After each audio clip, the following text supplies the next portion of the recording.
مولاي صل وسلم دائما أبدا على حبيبك Assalamualaikum warahmatullahi wabarakatuh. Pemirsa TV One dimanapun berada, bersyukur kita kepada Allah. Alhamdulillah. Bersalawat kepada Rasulullah. Allahumma salli ala Sayyidina Muhammad wa ala ali Muhammad. Kita sampai pada ittaqu da'watal mazlum. Takutlah kamu pada doa orang yang teraniaya. Ada seorang nelayan, anaknya dalam keadaan lapar, menangis, meneteskan air mata karena tidak makan. Lalu kemudian dia ambil jaringnya, dia pun pergi ke tengah laut. Lalu kemudian dia pasang jaring. Alhamdulillah, usahanya dikabulkan Allah. Senang hati melihat seekor ikan besar. Lalu dia pun bawa pulang. Terbayang anak akan menyuap, hilang letih, hilang lelah, tetes peluh keringat dan air mata. Karena nanti anak akan makan nyaman, tenang, perut kenyang, anak akan tertidur. Hilang lelah melihat senyum anak tertidur pulas. Tapi ternyata itu hanya sebagai mimpi semata. Karena di tengah perjalanan saat dia tenteng ikan, ada seorang raja penguasa yang ternyata suka melihat ikan ini. Pengawal, ambil ikan. Oh, Tuan Raja, ini untuk anakku yang sedang lapar. Ternyata orang-orang yang punya kuasa ini ada kenikmatan. Sebenarnya nikmatnya bukan saat makan ikan itu, tapi saat merampas ikan itu dari orang yang zalim, dari orang yang lemah. Nampak kezalimannya, menunjukkan kuasa terhadap orang yang hina. Ternyata ada kenikmatan tersendiri bagi mereka yang punya penyakit luar biasa. Nikmat kekuasaan berubah menjadi azab yang luar biasa. Ambil ikannya. Mau tidak mau, suka tidak suka, nelayan yang lemah. Tak terbayangkan bagaimana nanti dia akan pulang ke rumah dalam keadaan anak lapar, menangis, meratap. Tapi itulah kenyataan yang harus dihadapi. Apa yang terjadi? Ratu senang melihat ikan besar. Ini ikan besar, ya, ikan kesukaan Tuan Raja. Ikan menggelepar, takdir berkata, taring ikan mengena ke ujung jari raja. Tiba-tiba saja raja merasakan sakit yang luar biasa. Dipanggillah tabib, dokter, untuk melihat apa yang terjadi. Ternyata racun dari ikan. Ikan beracun.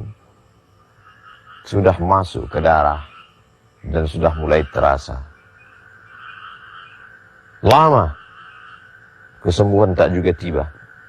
Bagaimana ini tabib? Bagaimana ini dokter? Nampaknya tangan Tuan Raja harus diamputasi.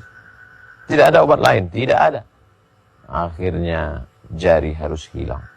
Tapi ternyata nyerinya tetap tidak hilang. Jari sudah hilang. Karena dia bukan berada di jari, tapi sudah masuk ke darah. Kalau begitu harus dipotong sampai ke pergelangan. Na'udzubillah, menyakitkan, mengerikan, menakutkan. Tapi ini harus dilakukan. Kalau begitu harus dipotong sampai ke pergelangan tangan. Bagaimana rasanya Tuan Raja? Masih tetap tidak hilang. Nyeri, denyut. Kalau begitu mesti dipotong sampai ke siku. Apa boleh buat? Itulah satu-satunya solusi. Na'udzubillah. Yang sampai terjadi pada diri kita. Pada anak cucu keturunan kita. Dipotong sampai ke siku. Nyeri hilang. Tapi risau, gundah gulana, jantung, hati tak tenang, tetap datang. Malam tak lelap, siang tak kenyang. Apa sebenarnya yang terjadi? Maka dipanggillah ahli hikmah. Yang dapat melihat hati. Apa yang sebenarnya terjadi dengan hati. Tuan Raja, ada orang yang sedang teraniaya, terzalimi. Coba engkau renung kembali, wahai Tuan Raja, apa yang kau rasakan? Betul. Memang ikan ini diambil dari orang yang sedang pulang. Akan memberikan sesuap makanan pada anak-anak yang menangis di rumah. Ternyata ada orang yang teraniaya, Tuan Raja. Ternyata ada orang yang hatinya tersinggung, wahai Tuan Raja. Kalau begitu, mari kita panggil, kita tanya dia. Raja ingin meminta maaf. Maka dipanggillah nelayan yang teraniaya ke istana Tuan Raja yang megah dan besar. Lalu kemudian ditanyakan kepadanya. Sudikah engkau memaafkan, berdamai? Nelayan itu dengan lapang hati memaafkan. Begitu rupanya mereka yang susah. Tidak sulit bagi mereka untuk membukakan pintu maaf kepada orang-orang yang punya kuasa. Sudikah engkau memaafkan, wahai nelayan? Aku sudah lama melupakan ini, wahai Tuhan mereka. Apa sebenarnya yang kau doakan? Apa sebenarnya yang kau katakan? Apa sebenarnya munajat yang kau panjatkan kepada Allah? Sehingga begitu berat siksa yang diterima ini. Apa kalimat yang kau katakan? Tidak banyak, Tuan Raja. Apa yang kau katakan? Ya Allah, Raja sudah menunjukkan kuasanya, maka tunjukkan kuasamu. Bergetar hati Raja. Ternyata dia tidak mengadu kepada penguasa. Dia tidak meminta kepada manusia. Dia tidak berharap kepada hamba. Tapi dia mengadu kepada pemilik hamba. Qalbul mu'min baina asabi'ir rahman. Hati seorang manusia berada dalam genggaman qudrat, iradat, kuasa Allah Subhanahu wa ta'ala. Mengadu kepada manusia kecewa. Mengadu kepada kawan, esok dia akan berubah menjadi lawan. Mengadu kepada penguasa, boleh jadi akan sia-sia. Tapi mengadu kepada dia yang tak pernah mengecewakan harapan dan munajat serta permohonan dengan satu kalimat, Ya Allah, Raja sudah menunjukkan kuasanya, maka tunjukkan kuasamu ya Allah.